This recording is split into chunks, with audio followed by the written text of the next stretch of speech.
We are in regular touch with these social media platforms. We've increased disinformation research and tracking within the Surgeon General's office. We're flagging problematic posts for Facebook that spread disinformation.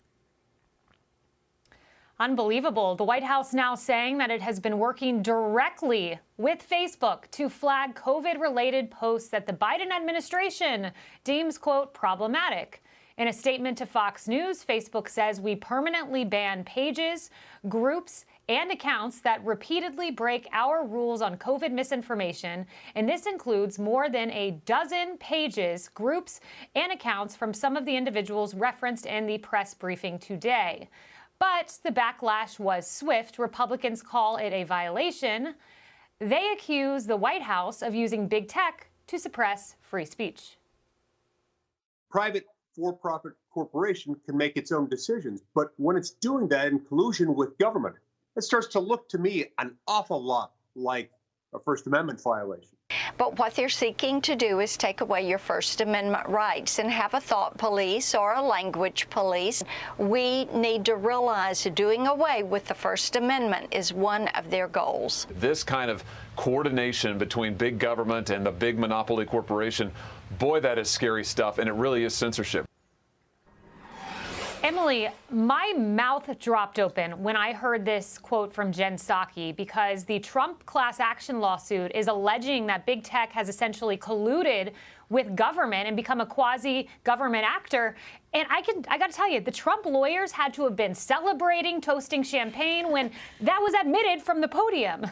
Right. I foresee an amendment of the complaint there as they introduce this right into it. I will say that absolutely I agree. And remember that as President Trump was announcing this lawsuit, he said that specific phrase. He said the government has deputized social media platforms. And the issue is, remember, for example, Justice Clarence Thomas's concurrence in the Columbia School decision, which related directly to this, which is why President Trump filed that lawsuit. He said, as Twitter made clear, the right to cut off speech lies most powerfully in the hands of private digital platforms, and the extent to which that power matters for purposes of the First Amendment and the extent to which that power could lawfully be modified by the federal government, now this is me talking, will lie in future actions such as this. So now we have an actual vehicle of that action, which is President Trump's proposed class action, and then we have now Jen Psaki's comments and their actions now that led to us to now know for sure that yes, they are working together, creating a quasi-governmental agency in these social media platforms.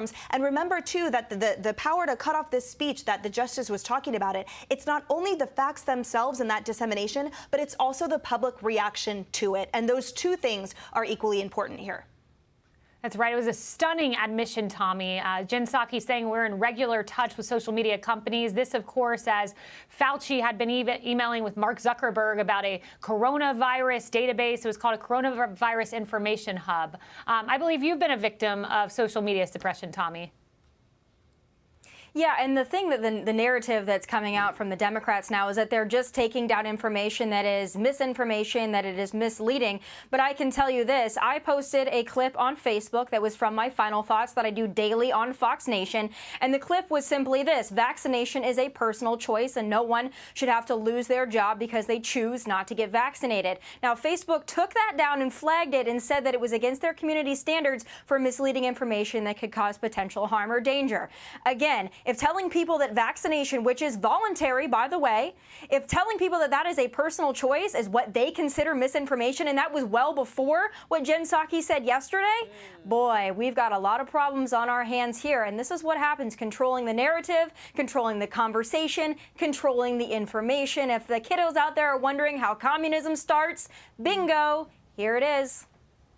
100%. Charlie, coming to you, when is social media going to be the purveyor of truth and fact checker on issues like Lafayette Square, on issues like the COVID lab leak theory, on Russian bounties, all these heinous lies against Trump, the least of which was Russia collusion? Yeah, to me, the most amazing thing about all of this is Jen Psaki's statement, her admission. It's out in the open that this is what they're doing. We've suspected it for a long time. Now we know they're boasting about it.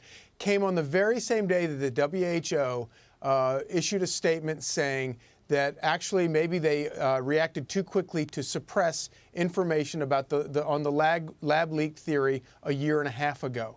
that was one of those theories that had been banned, that Facebook and Google and all of these platforms silenced. They vanished from the internet. My newspaper, the Washington Times, ran stories about this very early on, and those stories disappeared.